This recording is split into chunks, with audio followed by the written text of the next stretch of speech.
Hi, my name is Dr. Amy Patel, and I am a breast radiology imaging specialist. I am very grateful to be now one of the medical advisors of Learn, Look, Locate. I'm a breast imaging specialist in the Kansas City, Missouri area. I'm medical director of the Breast Care Center at Liberty Hospital, which is a comprehensive breast imaging center in the North Kansas City area, and I am an assistant professor of radiology at the University of Missouri Kansas City School of Medicine.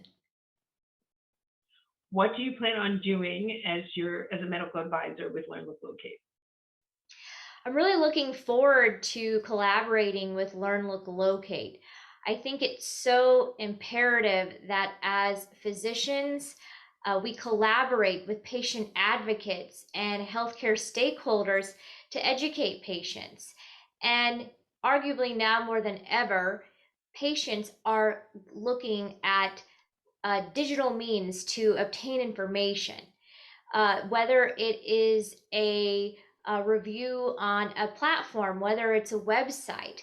Unfortunately, there's a lot of misinformation out there, which really makes it difficult as a physician when we're trying to accurately educate patients. So there are some physicians, such as myself, who are very into digital media and really believe in the power of how we can educate patients via digital methods. So with Learn, Look, Locate, I want to educate anywhere from 3D mammography to artificial intelligence, where that is one of my areas of research interest, to radiology, political advocacy, and breast cancer legislation, which is another area of my expertise and a part of my clinical day-to-day. I'm a huge advocate for cutting-edge breast imaging technology, as the technology in breast cancer is changing at such a rapid rate, but for the better for patients. We are always striving for increased accuracy. We have a thirst for accuracy for our patients and early detection. So we're always trying to find new ways to find the greatest technology that we can for patients to ensure that we can detect cancers at its earliest notice. What do you think is the biggest disconnect between early detection and screening? Like, why do you think that the women are not getting the information that they need to understand how important it is that the screening is really that important, and that they don't understand the risk factors such as dense breast? So you can take one chunk and... Frankly, the answer to that is multifactorial. Education is lacking immensely in this country. And based on where you live geographically, there's a paucity of education opposed to where a patient may be living in a more urban setting where they may have access to maybe what's known as ivory tower, large academic institutions where they're doing research and the focus of their clinical practice is education and educating their patients. That's one extreme.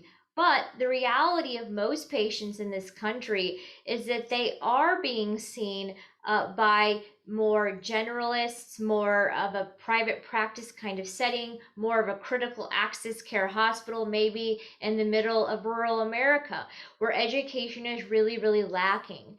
So, that's another reason why I feel that educating patients via digital means can have such a profound effect, because digital means can touch any patient in any zip code. So the more of us physicians who can get out there to educate patients accurately, they can have access to the same information regardless of where they're going for their mammogram.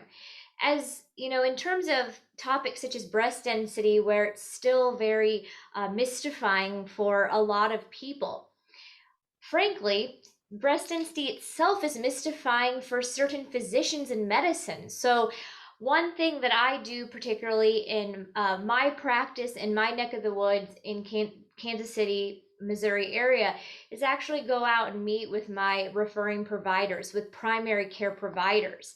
And I will get questions like, I don't even know what breast density is. Is 3D mammography good in a young woman with dense breasts? Questions that, into my mind, I'm thinking, you're a physician, you should know this, but honestly, it's not their area of expertise.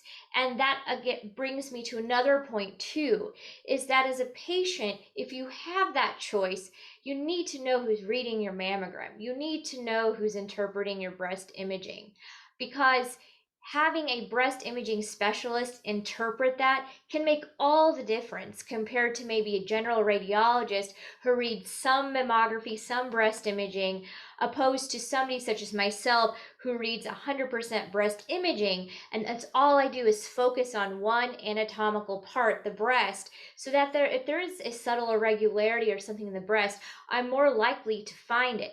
And studies are showing that specialists do tend to exhibit increased cancer detection rates. So it's not just something that I'm making up in thin air. I mean, we are seeing this in the field. So it's again, there's many layers to this, and that's just another reason why platforms such as Learn, Look, Locate are so important to reaching patients regardless of where they live. Wow. Okay, I just need to digest that because that was really powerful. I really appreciate that. And you're blowing my mind because I want to ask you this question. And I'm gonna definitely post this. How can women be empowered to push on what you just said? So I'm looking at myself. I got diagnosed at 52, Amy, for Dr. Patel. I don't know what she'd rather. Oh, you can call me Amy. I don't care. I should be respectful.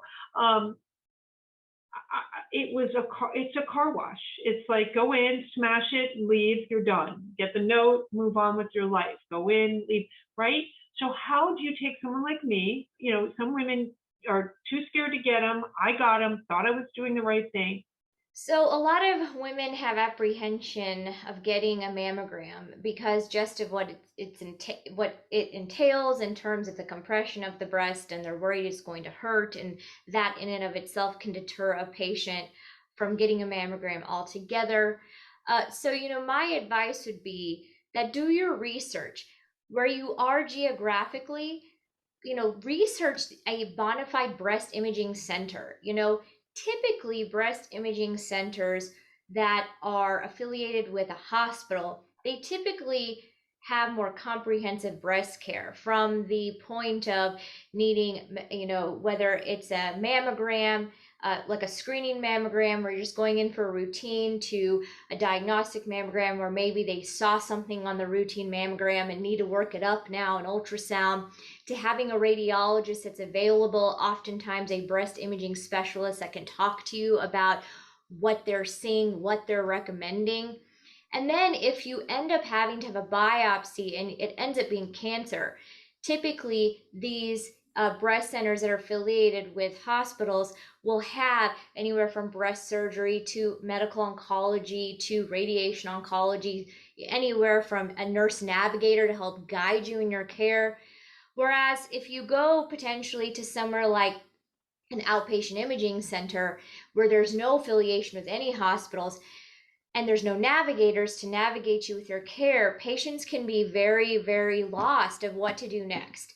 So I always say, do your research in your area. See who are the experts, who are known as the experts. Check out their websites. See, do they have an affiliation with a hospital system? Do they have nurse navigators? Do they have breast surgeons and oncologists that all work together for the care of the patient? Because hopefully you will be one of those patients that the mammogram comes back negative and you can move on with your life. But if you're one of those patients that ends up needing additional testing and it ends up being a cancer, you want to make sure you're in the right place and that everything is being addressed in an expedient fashion with a multidisciplinary care team that really works together and puts the patient first. What about the woman like just that is getting their mammogram? I mean, and going, through their gynecologist office like me. Nobody is telling me anything. They're not, and nobody's telling me 2D, 3D. I don't know about artificial intelligence for mammography. Can you explain with the growth of what's happening? And what I really want to touch on, Amy, when I put this on LinkedIn, is I will tell you, because I'm very active there as well as Instagram and LinkedIn, and I sort of chuckle and you can relate because you're on both a lot too, right? So the companies are beating their chest about all their great stuff. And then I laugh because I'm like, hello, the women, and this is my phone, here's the women that are like getting diagnosed and getting misdiagnosed and missed this. It's like there's a huge disconnect. So talk to me about like the normal, beyond going to the breast centers, if you will, but someone that's going through their gynecologist's office and getting that mammogram, what should they be empowered to ask and do? Someone like Yeah. me. Well, I mean, if you are a patient who is being referred by your OB-GYN, it's important to say, are you sending me to a breast center for my mammogram that has 3D mammography? Do they have a breast imaging specialist? Do they have the cutting edge technology? And if you don't know, will you find out? Because those questions will not just benefit that patient, but will benefit all subsequent patients. Now, there are so many new technologies coming out in breast imaging, and artificial intelligence is one of them. But it's important to remember that we're still very early in utilization of AI. Currently, only 30% of practices are using AI in the United States. So that means 70% are not. Now, over time, you are going to see AI, and particularly with mammography and breast ultrasound, even MRI, really take flight. But right now, it is in the minority. There's only, so many practices that are using AI, mostly for more research purposes. Now, at my breast center, we actually are early adopters of artificial intelligence breast ultrasound, and we're the only practice in Kansas City so far for breast imaging center that's using AI, period. And we adopted that in the summer of 2019. And still, now in 2022, we're still the only adopters. So just kind of shows how there's still some slower adoption of AI, but more and more studies are now coming out showing the accuracy of AI in detection, which I fervently feel will become a mainstay of the majority of practices in the years to come. So this is awesome. That is such a great sound bite. I must tell you, when I did some posts for ICAD, they wanted my mammogram stuff, and I did 2D. Their artificial intelligence couldn't pick up my tumor. They retrained the algorithm with my films or whatever. They were like blown away. So I'm going to talk to you about the blind spot, which is something that I never knew even existed. My tumor was found behind my nipple. I hate saying that word. Help women to understand, what a radiologist is looking for, what they see, so that I never did a self breast exam, Amy. So what I want my Learn, Look, Locate folks to understand is that even Nyla was saying it can be here. We see it all, feel it on the first, and all this, but I want to talk about what happened to me, because even if I had felt it on the first in my 52 years or whatever, I never would have checked there. So I think, and I also want to talk about DCIS, because I talked about that today. And I don't even understand really I'm pretty knowledgeable, but I don't understand what all that means and how a woman would even know. So my tumor was growing. It was the size of a walnut. It was growing for 5 years. So if you could talk about just how a radiologist, what you're doing when you look at the imaging to understand the tumor, but also to talk about how all the places where it could be found, where you're finding them that are kind of odd. Does that make sense? Sure. Yeah. So when we look at a mammogram, there's so many things that we're looking for. And that's why it's so important that you have, again, a breast imaging specialist reading your mammograms that have had that exposure to a high volume of studies, so that they are equipped to pick up subtle irregularities. So on a mammogram, we look for anywhere from maybe a mass that looks like a ball that's more convex. But we can look for areas of asymmetric tissue. There are multiple different entities of what are called an asymmetry of the breast. And why do we care about asymmetry? Because we are all about in breast imaging something that's called pattern recognition. If we see something that's asymmetric in one breast and we don't see it in the same position in the other breast, that warrants that, hey, maybe we need to look at this further. Maybe this is just more than normal overlapping tissue. Maybe this is something subtle, like a very subtle cancer or something of that nature. So for us, symmetry, pattern recognition is really important in breast imaging, and especially when you're looking at a mammogram. So not only are we looking for more solid kind of findings, such as masses, such as asymmetry, such as something called architectural distortion, where it's lines that radiate from a point, has a more stellate pattern. But we're looking for things called microcalcifications. Now, microcalcifications look like fine white dots on a mammogram, kind of like little granules of salt. Now, as we age, we as women, we tend to develop microcalcifications, and 80 to 90% tend to be benign, but 10 to 20% have to end up coming out. So we look for different patterns of calcifications. Particularly, there are different morphologic appearances of calcifications, where some are, we know that these are completely benign calcifications based on how they appear. But then there are some that demonstrate a more suspicious pattern, and then those calcifications would warrant additional testing. We need to look for calcifications, particularly behind the nipple, whereas we can have, nipple diseases, things such as Paget's disease. We can have things such as DCIS, which is basically called ductal carcinoma in situ, which is thought to be sort of a pre-invasive malignancy that arises from the milk duct of a breast. So we look for all of these things in the breast, and that if there's anything there that warrants our suspicion, we need to thoroughly investigate it further. I could talk to you for hours. 2 more minutes, because I know we've been on for an hour. I want to know, when someone gets a letter saying dense breasts, what should they do about it? And then once, that's first, but I got the letter saying, come back, you have an architectural distortion. And it was like, huh, what? I never even heard of I know what distortion means. So let's talk about the dense breast letter. And if you can, talk about how much more work needs to be done in this space to educate everyone that this is serious as a heart attack and what it actually means. So depending on which state in which you live, you will get what's called a dense breast notification.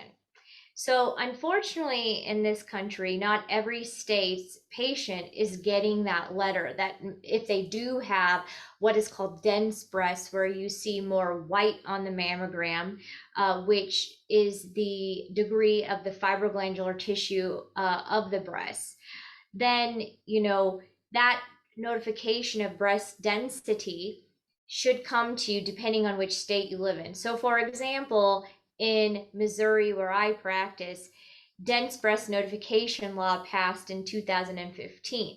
So any woman who we categorize on a mammogram as extremely dense or heterogeneously dense, the two dense categories, these patients receive this letter about, you may have dense breast, and you need to, if you have dense breast, you need to talk to your provider. So every patient will get some sort of notification, but obviously not all patients are going to have dense breast. So that's why it's important to have that discussion, with your primary care provider. Do I have dense breast? Now, a lot of patients are aware now that they have dense breast if they check what's called a portal. They check the portal and see the results, and then they can see if they have dense breast or not. But then there are some patients who don't have access to a portal as readily, or just don't check the portal, so they may not know about their breast density. We're going to be seeing over time, and very soon, likely, a sweeping federal legislation which will require each state to notify their patients of breast density. So like I said, in Missouri, we had a law passed in 2015. In Kansas, which is right next door, there is no law that currently exists. So we may have a patient who was on the Kansas side and didn't get any notification, but then come across the river to the Missouri side, and then all of a sudden, I didn't know I had dense breasts. So we need to correct that in this country. There's such a, the good news is that Many more states now have that notification. But the states that don't, unfortunately, those patients miss out on knowing that information. So it's really important for patients to see their report, to see what their breast density is. Because if it is those categories of heterogeneously dense or extremely dense tissue, then those patients may warrant additional surveillance in addition to mammography. And that sort of depends as well what their risk is. So risk is a completely different beast. There are many breast centers that will risk assess a patient. And if you're deemed high risk, regardless of what your breast density is, we do recommend additional surveillance in addition to mammography, typically in the form of breast MRI or ultrasound, alternating every 6 months with mammography. But if you're average risk, meaning that you're less than 20% lifetime risk for breast cancer, high risk is over 20% or above. But if you're average risk and below 20 and you have dense breasts, there are modalities that you can turn to if you want additional surveillance, such as screening ultrasound, such as a newer technology or sequence technology called abbreviated MRI or fast MRI, where it is like a breast MRI, but the sequence is truncated or shorter. We currently have abbreviated breast MRI at my practice. Our sequence to image the patient is 11 minutes. And we do this in women who are average risk with dense breasts. So again, knowledge is power. You have to know what your density is. And if you're one of those patients in the state where you're not receiving any notification, you need to, take it upon yourself to get the report, to see what your density is, and then from there decide what's best for you in terms of an imaging surveillance pattern. I believe that breast cancer starts with the gynecologist, and I believe that that's where the problems are. So I feel bad saying it, but they're the ones that are they're the gatekeepers to all this. And they're the ones that are not taking the time because they're so damn busy to educate us. And I'll be honest, when I'd go a little this, there was no nipple feeling. There was nothing. Like, no one asked me if I was doing self breast exams. No one asked me if I felt anything weird or different. No one said, pay the $50 for the 3D. Your boobs are small. They're dead. So and this is the very last question, but honestly, the most important to me, because I believe if we can get ahead of this, we can do something. So I'm asking you, with your expertise, do you believe that the problem stems in the beginning because we're not educated, and until you get hit with it, you become like me, like crazy to educate yourself? And how do we change it? And I want you to speak, if you can, without trashing the lovely gynecologist, but how do we change this? Sure.